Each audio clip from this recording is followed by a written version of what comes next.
Good morning my dear students. ఇప్పుడు మనము second బిఏకి సంబంధించినటువంటి పాలిటిక్స్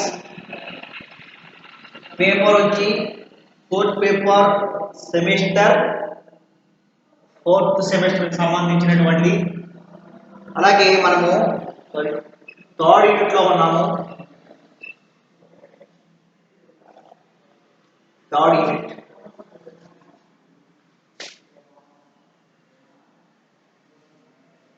యూనిట్ ఉన్నాము. ఈ థర్డ్ యూనిట్లో మనం చెప్పుకున్నది ఏంటంటే భారతదేశంలో మత కల్లోలాలకు గల కారణాలు ఏంటి అనే అంశాన్ని కింది తరగతిలో చాలా చక్కగా అధ్యయనం చేసుకుంటూ చెప్పుకోవడం జరిగింది. ఈ యొక్క తరగతిలో మనం తెలుసుకోవాల్సింది ఏంటంటే భారతదేశంలోని జాతీయ సమైక్యతకి అవరోధములేంటి అనే అంశాన్ని వివరించుకోవాల్సినటువంటి అవసరం మనకు ఉంది. అంటే భారతదేశంలో ఈ కొట్లాట్లకి లేదా జాతీయ సమైక్యత అనేది లోపించడానికి గల కారణాలు ఏంటి అనే అంశాన్ని మనం ఈరోజు పరిశీలించాలి.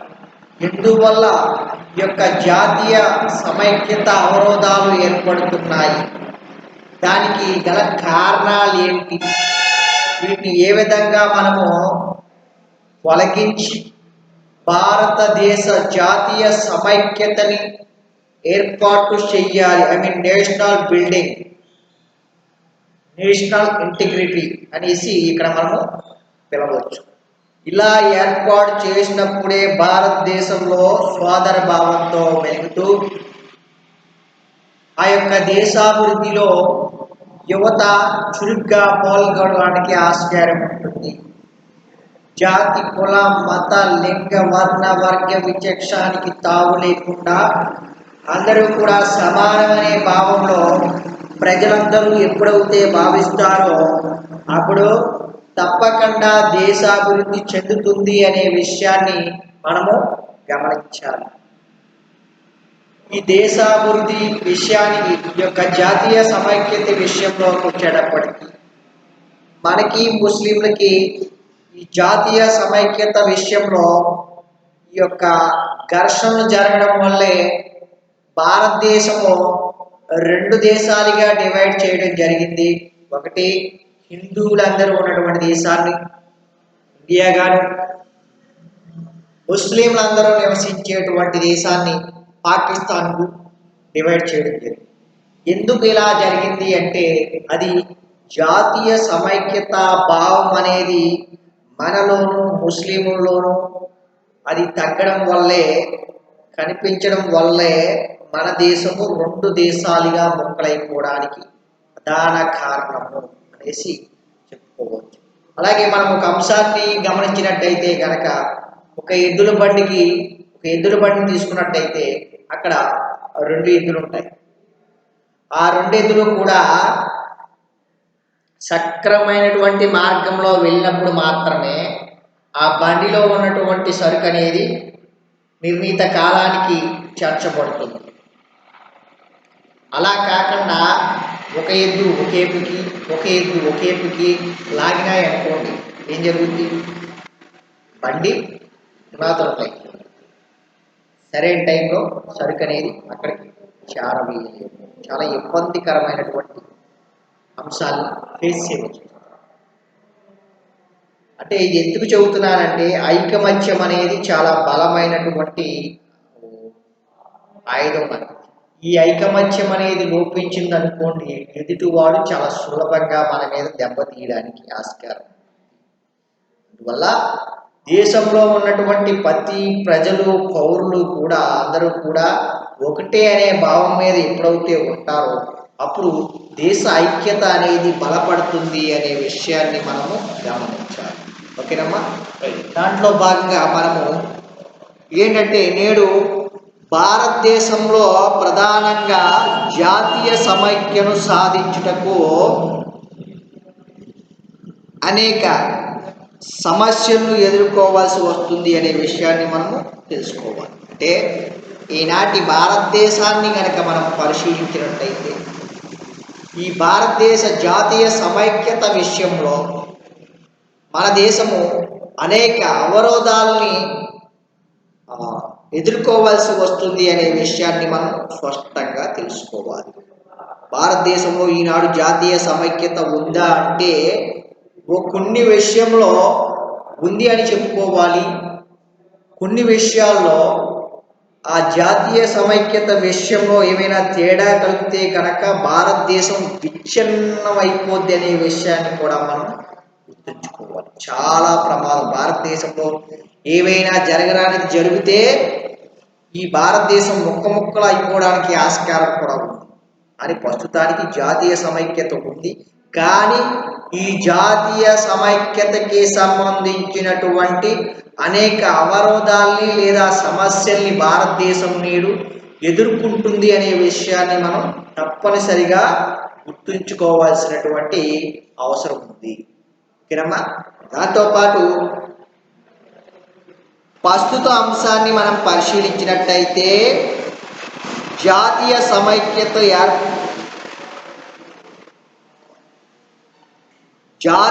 సమైక్యత విచ్ఛిన్నకర శక్తులు ప్రతి స్థాయిలోనూ అవరోధములు కలిగిస్తున్నాయనే విషయాన్ని మనం ఇక్కడ గమనించాలి.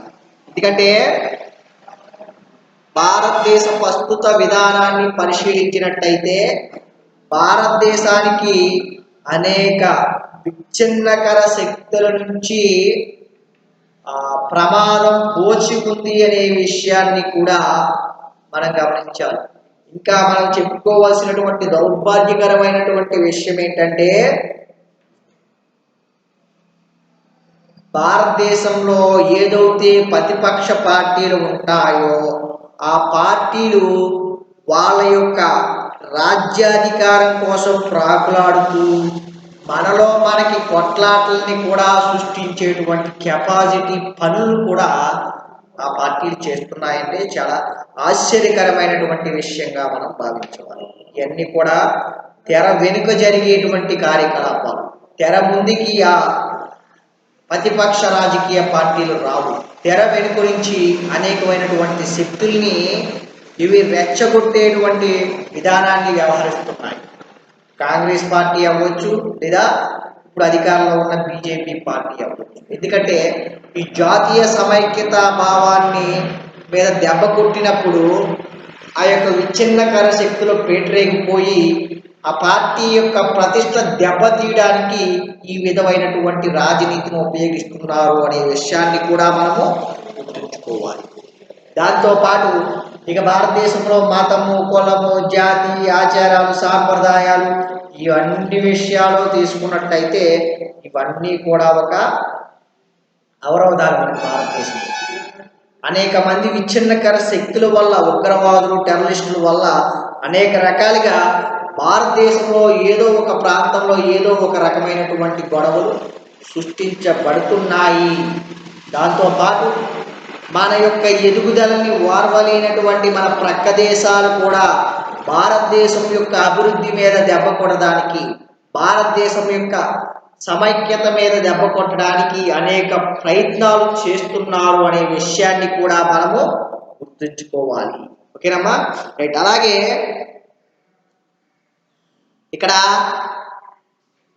జాతీయ సమైక్యత అనగా నేషనల్ బిల్డింగ్ అనే విషయాన్ని కూడా మనము గుర్తుంచుకోవాలి. జాతీయ సమైక్యత అంటే నేషనల్ బిల్డింగ్, నేషనల్ ఇంటిగ్రిటీ అని కూడా దీన్ని పిలవటం జరుగుతుంది. ఓకేనమ్మా?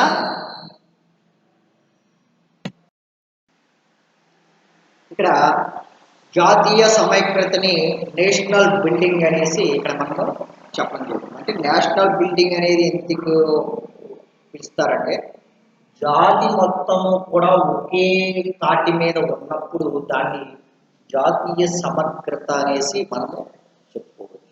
ఎప్పుడైతే జాతి విచ్ఛిన్నకరంగా విడిపోయినప్పుడు దేశానికి అవరోధం ఏర్పడడానికి అవకాశాలు అధికంగా ఉంటాయి. అంటే ఈ ప్రతి యువత కూడా నేషనల్ బిల్డింగ్కి కృషి చేయాలి. జాతీయ సమగ్రతని దృష్టిలో పెట్టుకుని యువత ముందుకి రావాలి అనే విషయాన్ని ఇక్కడ స్పష్టంగా మనకి తెలుస్తుంది. అదేవిధంగా ఇక్కడ మనం పరిశీలించినట్టయితే కనుక ఈ యొక్క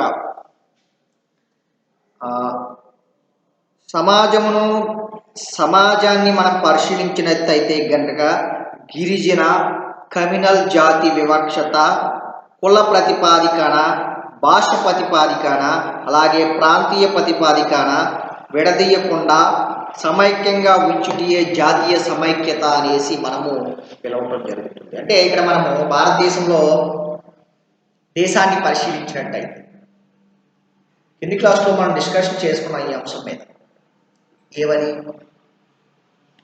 భారతదేశము ప్రపంచ దేశాలకి ఒక ప్రదర్శనశాల. అందుకే ప్రపంచంలో ఉన్నటువంటి దేశాలన్నీ కూడా భారతదేశం యొక్క భిన్నత్వంలో ఏకత్వం కలిగినటువంటి విధానాన్ని ఇష్టపడతాయి, ఆకర్షితులవుతాయి.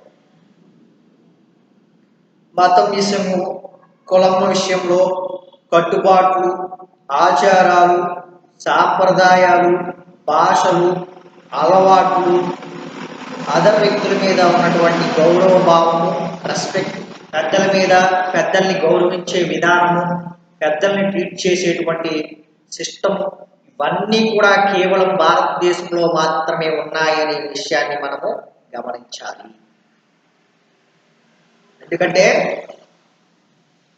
భారతదేశము ఒక ప్రదర్శనశాల అని ఎందుకు అంటున్నామంటే, ప్రపంచంలో ఉన్నటువంటి మతాలు, ప్రపంచంలో ఉన్నటువంటి కులాలు, ప్రపంచంలో ఉన్నటువంటి ఆచార సాంప్రదాయాలు, ప్రపంచంలో ఉన్నటువంటి కొన్ని భాషలు భారతదేశంలో ఉన్నాయి అనేది ఒక నమ్మశక్యమైనటువంటి విషయం. అందుకనే భారతదేశము జాతీయ సమైక్యత అనేది ఏర్పాటు చేయవలసినటువంటి అవసరం ఉంది. అలా ఏర్పడాలి అంటే భారతదేశంలో ఉన్నటువంటి మతాలు, కులాలు, జాతులు, ఆచారాలు, సాంప్రదాయాల్ని పక్కన పెట్టి అందరూ కూడా ఒకటే అనే ఒక భావానికి ఎప్పుడైతే వస్తారో అప్పుడు భారతదేశ జాతీయ సమైక్యత అనేది ఏర్పడుతుంది అనే విషయాన్ని కూడా మనము గుర్తుంచుకోవాల్సినటువంటి అవసరం ఉంది. ఓకేనమ్మా. అలాగే ఇక్కడ మనం పరిశీలించినట్టయితే కనుక జాతీయ సమైక్యత మండలి, జాతీయ సమైక్యతను, మన భారతదేశ జాతీయ సమైక్యత మండలిని, జాతీయ సమైక్యత ఈ క్రింది విధంగా నిర్వహించింది అనేసి ఒక నిర్వచనాన్ని చెప్పింది భారతదేశ జాతీయ అభివృద్ధి మండలి. దేశ ప్రజలందరి హృదయాల్లో దేశం పట్ల అభిమానమును, మద్దతు, ఐక్యత, ఏకీకృతం కలిగి ఉండి మానసికంగా మరియు విద్యాపరంగా ప్రజలందరినీ అభివృద్ధి పథం వైపు పయనింప చేయటమే జాతీయ సమైక్యత అనేసి ఇక్కడ చెప్పడం జరిగింది. అంటే భారతదేశంలో ఉన్నటువంటి ప్రజలందరినీ కూడా ఏకతాటిపై తీసుకురావాలంటే దేశంలో ఉన్నటువంటి ప్రజలకు హృదయాల్లో దేశం పట్ల అభిమానము, మద్దతు, ఐక్యత, ఏకీకృతము కలిగి ఉండి మానసికంగా మరియు విద్యాపరంగా ప్రజలందరిలో కూడా అభివృద్ధి విధానం వైపు కనిపిస్తుటయే జాతీయ సమైక్యత అనే విషయాన్ని నేషనల్ డెవలప్మెంట్ కౌన్సిల్ అనేది ఈ యొక్క నిర్వచనాన్ని చెప్పడం జరిగింది. అందరిలో కూడా దేశం మీద ప్రేమని కల్పించాలి, దేశం యొక్క అభివృద్ధికి పాటుపడే విధంగా యువత ఉండాలి. అలా ఉండాలి అంటే అందరికీ కూడా ఆర్థికంగా, సామాజికంగా చేయూతనివ్వాలి. అందరినీ కూడా విద్యావంతులను చేయవలసినటువంటి బాధ్యత ప్రభుత్వాల మీద ఉండాలి. ఇవన్నిటినీ దృష్టిలో పెట్టుకున్నప్పుడే యువత దేశం మీద ప్రేమ చూపెట్టడం ఉంటుంది అనేది ఇక్కడ గమనించాలని చెప్పేసి జాతీయ అభివృద్ధి మండలి అనేది ఒక నిర్వచనాన్ని మనకి ఇవ్వడం జరిగింది. అలాగే మనం ఇక్కడ పరిశీలించినట్టయితే భారతదేశము అనేది ఒక ఉపఖండము అనే విషయాన్ని మనము గుర్తుంచుకోవాలి. ఖండ లక్షణాలన్నీ కూడా భారతదేశంలో ఉన్నాయి అనేసి ఇక్కడ మనము చెప్పుకోవాలి. మనము ఎప్పుడు హై స్కూల్ స్థాయిలోనే ఈ విషయం మీద అవగాహన కలిగి ఉన్నాం. భారతదేశము ఒక ఉపఖండము, అది ఎట్లా అని చెప్పేసి మనకి సోషల్లో అనేక క్వశ్చన్లు వచ్చాయి 10th క్లాసు 9th క్లాసు ఆ టైంలో. భారతదేశము ఉపఖండము ఎలా నిర్ధారిస్తావు అంటే, భారతదేశానికి ఒక ఖండానికి ఉన్నటువంటి లక్షణాలన్నీ కూడా కలిగి ఉన్నాం మనం భారతీయులు. అందుకే భారతదేశాన్ని ఉపఖండము అని చెప్పేసి ఇక్కడ పిలవటం జరిగింది. ఖండ లక్షణాలు అంటే ఏంటి అంటే, ఒక ఖండాన్ని తీసుకున్నప్పుడు ఆ ఖండములో అనేక దేశాలు ఉంటాయి. ఆ దేశాలకి ఒక్కొక్క దేశంలో ఒక మతం అమల్లో ఉంటుంది, ఒక్కొక్క దేశంలో ఒక కులం ఉంటుంది, 1-2 కులాలు ఉంటాయి. ఒక్కొక్క దేశంలో ఒక్కొక్క భాష అమల్లో ఉంటుంది, ఒక్కొక్క దేశంలో ఒక ఆచారం సాంప్రదాయం ఉంటుంది ఆ ప్రాంతాల్లో. అంతకన్నా ఎక్కువ ఏమీ ఉండవు. కానీ భారతదేశాన్ని మనం తీసుకున్నట్లయితే భారతదేశం యొక్క విధానము ఈ రకంగా ఉంది అంటే ఇక్కడ చాలా డిఫరెంట్గా ఉంది అనే అంశాన్ని మనము గమనించాలి. ఎందుకంటే భారతదేశాన్ని మనం పరిశీలించినట్టయితే ఖండ లక్షణాలన్నీ కూడా దేశానికి ఉన్నాయి. ఎలా రుజువు చేయవచ్చు అంటే కనుక, భారతదేశంలో భిన్నత్వంలో ఏకత్వం కలిగినటువంటి దేశంగా మనం చెప్పవచ్చు. ఇందాక చెప్పాను, భారతదేశంలో అనేక వేల భాషలు ఉన్నాయి, భారతదేశంలో అనేక కులాలు ఉన్నాయి, భారతదేశంలో అనేక రకాల మతాలు ఉన్నాయి, భారతదేశంలో భిన్న ఆచార సంస్కృతులు అలవాట్లు ఉన్నాయి. భారతదేశంలో శీతోష్ణ పరంగా మనం గమనించినట్టు కనుక చాలా డిఫరెంట్గా ఉంటుంది. దక్షిణ భారతదేశం, ఉత్తర భారతదేశం, పశ్చిమ భారతదేశం, తూర్పు భారతదేశం, ఇలా 4 రకాలుగా డివైడ్ చేసినట్టయితే ఈ అన్నింటిలో ఉన్నటువంటి శీతోష్ణ స్థితి విషయాల్లో చాలా డిఫరెంట్ ఉంది. దాంతోపాటు ఆహారపు అలవాటు, ఉత్తర భారతదేశంలో ఒక ఆహారపు అలవాటు, లేదంటే ఉత్తర భారతదేశంలో ఉన్నటువంటి రాష్ట్రాల్లోనే ఒక్కొక్క రాష్ట్రంలో ఒక్కొక్క విధమైనటువంటి ఆహారపు అలవాటు, దక్షిణ భారతదేశంలో ఒక ఆహారపు అలవాటు, పశ్చిమ భారతదేశంలో ఒక విధమైనటువంటి ఆహారపు అలవాటు, ఈ యొక్క తూర్పు భారతదేశంలో ఒక విధమైనటువంటి ఆచార అలవాటు, కట్టుబాటు, సిద్ధాంతాలు, పంటలు, డిఫరెంట్ అన్ని విషయాల్లో కూడా చాలా చక్కటి, అందరూ కూడా అభినందించవలసినటువంటి విషయం. ప్రపంచ దేశాలన్నీ కూడా అందుకే భారతదేశాన్ని ఒక ఆచారాలకి, సాంప్రదాయాలకి, కట్టుబాట్లకి, భాషలకి, అన్నిటికీ కూడా ఒక మర్రి చెట్టు వృక్షం లాంటిది అని చెప్పేసి భావిస్తారు. ప్రపంచ దేశాలన్నీ ఆదర్శంగా శాంతి కాముకమైనటువంటి దేశంగా భారతదేశాన్ని కొనియాడడం కూడా జరిగింది అనే విషయాన్ని మనం ఇక్కడ తెలుసుకోవాలి. ఇలాగా ప్రపంచ దేశాలకి ఉన్నటువంటి ఖండంలో ఎన్ని దేశాలు ఉంటాయో ఆ దేశానికి ఉన్నటువంటి లక్షణాలన్నీ కూడా భారతదేశానికి ఉన్నాయనే విషయాన్ని మనం ఇక్కడ గమనించాలి. ఓకేనమ్మా, రైట్. దాంతోపాటు ఇక్కడ మనము భారతదేశంలో జాతీయ సమైక్యత అవరోధములు, ఇక్కడ భారతదేశంలో జాతీయ సమైక్యతకు అవరోధములు ఏంటి అనే విషయాన్ని మనం పరిశీలించినట్లయితే కనుక, ఒకటి కమ్యూనలిజం, ఇది మొదటి అవరోధంగా మనము పరిగణించవచ్చు. ఇక రెండోది సెక్టేరియనిజం, ఇక మూడోది కులతత్వము, నాలుగోది భాషాతత్వము, ఐదోది ప్రాంతీయ తత్వము అనేవి ఇంకా చాలా ఉన్నాయి. అవి తర్వాత చూద్దాం. అంటే భారతదేశంలో జాతీయ సమైక్యతకి అవరోధాలు ఏంటనే విషయానికి మనం వచ్చినప్పుడు ఈ క్రింది పేర్కొన్నటువంటి అంశాలతో పాటు అనేక అంశాలు భారతదేశ జాతీయ సమైక్యతకు అవరోధాలు అనేసి ఇక్కడ మనము చెప్పుకోవచ్చు. అందులో మొదటిదైనటువంటి యొక్క కమ్యూనలిజము లేదా కమ్యూనిజం అనే అంశాన్ని మనం తీసుకున్నట్టయితే, ఈ కమ్యూనలిజము భారతదేశంలో జాతీయ సమైక్యతకు ఏ విధమైనటువంటి అవరోధాన్ని తెచ్చి పెడుతుంది అనే అంశాన్ని మనము ముందుగా పరిశీలించాలి. ఇక్కడ కమ్యూనలిజము చరిత్రాత్మకంగా భారతదేశ సమగ్రతకు మరియు అవరోధంగా పరిగణించుచున్నది అనే విషయాన్ని మనం తెలుసుకోవాలి.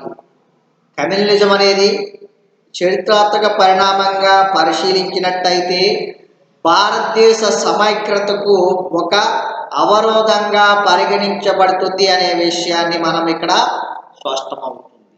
దాంతోపాటు జాతీయ స్వతంత్రత కాలం నుండి, అంటే భారతదేశ జాతీయ స్వతంత్ర కాలం నుండి ఈ కమ్యూనల్ వ్యవస్థల్ని, స్వతంత్ర శక్తులను అణగారినటువంటి నేపథ్యంలో ప్రముఖ పాత్రను వహిస్తున్నాయి అనే విషయాన్ని కూడా ఇక్కడ మనము చెప్పుకోవాలి. అంటే భారతదేశానికి స్వతంత్రం రాకముందు నుంచి మనం పరిశీలించినట్టయితే ఈ కమ్యూనలిజం అనేది ఉంది, వ్యక్తుల చేత సృష్టించబడింది.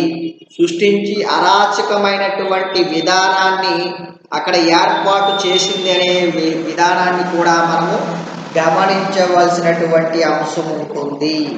ఓకేనమ్మా, ఇలా చెప్పుకుంటూ పోతే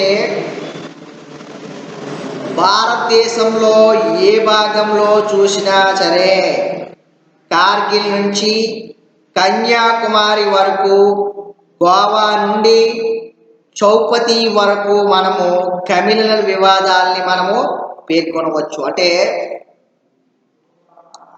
భారతదేశంలో ఏ భాగాన్ని మనం పరిశీలించినట్టయినా సరే, అటు ఢిల్లీ నుంచి ఇటు కన్యాకుమారి, ఇటు గుజరాత్ నుంచి ఇటు అరుణాచల్ ప్రదేశ్, అంటే అటు ఉత్తర భారతదేశం, ఇటు దక్షిణ భారతదేశం, అటు పశ్చిమ భారతదేశం, ఇటు తూర్పు భారతదేశాలని పరిశీలించినట్టయితే ఈ కమ్యూనిజానికి సంబంధించినటువంటి అనేకమైనటువంటి సంఘర్షణలు ఏదో ఒక ప్రాంతంలో ఏదో ఒక రూపంలో బయటపడుతున్నాయి అనేటువంటి విషయాన్ని మనము స్పష్టంగా తెలుసుకోవాల్సినటువంటి అవసరం ఉంది అనేది గుర్తుంచుకోవాలి.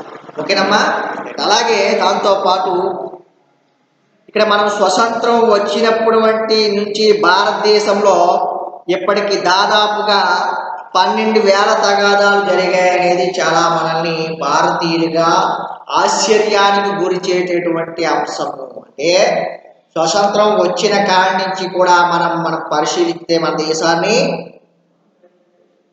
దాదాపుగా 12,000 గొడవలు జరిగాయి అనే విషయాన్ని మనము తెలుసుకోవాలి.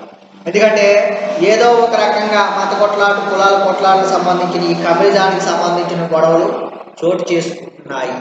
అలాగే భారతదేశంలోని సరాసరిన ప్రతి సంవత్సరము నుండి 2,000 వరకు, అంటే 170 నుంచి భారతదేశంలో ఇందాక చెప్పిన విధంగా కాశ్మీర్ టు కన్యాకుమారి, గుజరాత్ టు అరుణాచల్ ప్రదేశ్ వరకు కూడా సంవత్సరానికి సరాసరి 170 నుంచి 200 వరకు కూడా ఈ కమ్యూనల్ తగాదాలు అనేవి జరుగుతున్నాయనే విషయాన్ని మనము గమనించాలి. దాంతోపాటు 1984 నుంచి 1988 మధ్య కాలంలో, గుర్తుందమ్మా మీకు, 1984 నుంచి 1988 సంవత్సరాన్ని మనం పరిశీలించినట్టయితే ఈ మధ్యకాలంలో దాదాపు 2,000 మంది మరణించగా 50,000 కోట్ల ఆస్తి నష్టం జరిగింది అనే విషయాన్ని కూడా మనము స్పష్టంగా తెలుసుకోవచ్చు. అంటే కింది క్లాస్లో చర్చించుకున్నాం కదా మత కల్లోలాల గురించి ఎందుకు జరుగుతున్నాయి ఏంటి అనేది. అది 1984 నుంచి 1988 సంవత్సరం నుంచి వరకు పరిశీలించినట్టయితే దాదాపు 2,000 మంది చనిపోయారు ఈ యొక్క ఘర్షణలో. అలాగే 50,000 కోట్లు పైగానే ఆస్తి నష్టం వాటిల్లింది అనే విషయాన్ని కూడా మనం స్పష్టంగా ఇక్కడ గమనించవచ్చు. అలాగే భారతదేశంలో ప్రధానంగా కొన్ని నగరాల్లో ఈ యొక్క కమ్యూనిజానికి సంబంధించినటువంటి కొట్లాట్లు జరుగుతున్నాయి. ఆ ఉదాహరణకు ఏంటంటే మొరాదాబాద్, మీరట్, అలీగఢ్, బరోడా, అయోధ్య, జంషెడ్పూర్, హైదరాబాద్ మొదలగు ప్రముఖ నగరాల్లో ఈ కమ్యూనల్ సమస్యలు అలావలమైనదనే విషయాన్ని కూడా మనము గమనించవచ్చు. అంటే భారతదేశంలో ముఖ్యమైనటువంటి నగరాలు ఏవైతే ఉన్నాయో ఆ నగరాల్లో ఈ కమ్యూనలిజం అనే విధానము అత్యధికంగా జరుగుతుంది అనేటువంటి విషయాన్ని మనము గుర్తుంచుకోవాల్సినటువంటి అవసరం ఎంతైనా ఉంది. ఓకేనమ్మా, అవి ఎందుకు జరుగుతున్నాయి అంటే కనుక ఇక్కడ చూడండి, మనం పరిశీలించాం. మొరాదాబాద్, ఇది మొరాదాబాద్ అంటే ముస్లింకి సంబంధించింది. మీరట్, అహ్మదాబాదు, ఇవి బరోడా, అయోధ్య, జంషెడ్పూర్, హైదరాబాద్ అనేవి హిందువులకు సంబంధించినటువంటి. ఇలాగా ఇక్కడ ముస్లింకు సంబంధించిన వర్గము, హిందువులకు సంబంధించినటువంటి వర్గాల మధ్య అనేక రకాలైనటువంటి ఈ కమ్యూనలిజానికి సంబంధించినటువంటి కొట్లాట్లు జరుగుతూ ఉంటున్నాయి. ఎప్పటికీ కూడా స్టిల్ 2021 వరకు కూడా అనేక రకాలైనటువంటి కమ్యూనలిజానికి సంబంధించినటువంటి గొడవలు తలెత్తుతున్నాయనే విషయాన్ని మనం గమనించవలసినటువంటి అవసరం ఉంది. ఓకేనమ్మా, రైట్. అలాగే నెక్స్ట్ అంశమైనటువంటి సెక్టేరియనిజాన్ని పరిశీలించినట్టయితే కనుక ఏంటి సెక్టేరియనిజం అనేసి మనం చూసినట్టయితే, సెక్టేరియనిజం జాతీయ సమైక్యతకు మరొక అవరోధము అనేసి మనము ఇక్కడ తెలుసుకోవాలి. అమ్మా, సెక్టేరియనిజం జాతీయ సమైక్యతకు మరొక అవరోధము అనే విషయాన్ని మనము తెలుసుకోవాలి. ఈ వివాదంలో ఒకే మతంలోని వారు వర్గాలుగా విభజించబడతారు. అంటే ఒకే మతానికి సంబంధించినటువంటి వ్యక్తుల్లో వివిధ వర్గాలుగా విభజించబడతారు అనే విషయాన్ని మనం తెలుసుకోవాలి. ఉదాహరణకు ముస్లింల్లో 2 తెగలు ఉంటాయి. వాళ్ళు ఎవరంటే సున్నీ తెగలు, అలాగే షియా తెగలు. అలాగే సిక్కులు నిరంకారీలు, అకాలీ సిక్కులు మధ్య వివాదాలు. అంటే సెక్టేరియనిజం అనేది ఇది ఒక వివాదాస్పదమైనటువంటి వ్యవహారంగా మనము చెప్పుకోవచ్చు. అంటే ముస్లిం అందరూ ఒకటే అనేది ఒక భావం అయితే, ముస్లింలు కూడా ఈ 2 తెగలు ఉంటాయి. ఆ 2 తెగలు ఏంటి? ఒకటి షియాలు, రెండోది సున్నీ మతం. ఇక్కడ ఒక దేశాల మధ్య ఈ మతాలకి సంబంధించి అనేక యుద్ధాలు జరుగుతాయి.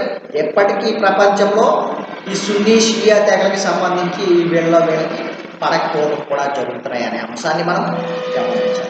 ఏంటి షియా సున్నీ అంటే ఆ యొక్క ఖురాన్ విషయంలో, లేదంటే ఆ మత పెద్దల యొక్క విషయంలో సంఘర్షణ ఏర్పడి వీళ్ళు 2 వర్గాలుగా విడిపోయి ఈరోజు షియా సున్నీ తెగలుగా ప్రపంచానికి పరిచయం. దాంతోపాటు వీళ్ళిద్దరి మధ్య ఒకే మతానికి సంబంధించిన వారు, కానీ వీళ్ళ విధానాలు, ఆచార సాంప్రదాయాలు వేరవడంతో వీళ్ళు ఆ ముస్లిం వర్గం నుంచి 2 వర్గాలుగా డివైడ్ అయిపోవడం జరిగింది.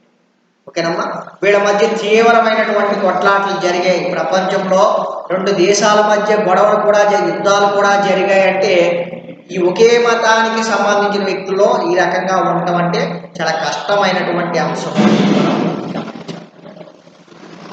ఇక రెండో అంశమైనటువంటి భారతదేశంలో సిక్కు వర్గాన్ని పరిశీలించినట్టయితే, సిక్కుల్లో 2 రకాలైనటువంటి సబ్ క్యాస్ట్లు, అదే కులాలు, 2 కులాలు ఏర్పడ్డాయి అనేసి మనం చెప్పుకోవచ్చు. నిరంకారీలు, అకాలీ సిక్కులు. పంజాబ్లో సిక్కు అకాలీదళ్ పార్టీ అనేది ఒక దాన్ని ఏర్పాటు చేసింది. దాంట్లో భాగంగా నిరంకారీలు వీళ్ళు ఉంటారు. వీళ్ళు ఏంటంటే అకాలీదళకు యాంటీ, వాళ్ళ యొక్క పార్టీకి వీళ్ళు ఓటు వేయటం జరగదు. అంటే ఈ రకంగా సెక్టేరియనిజం విషయంలో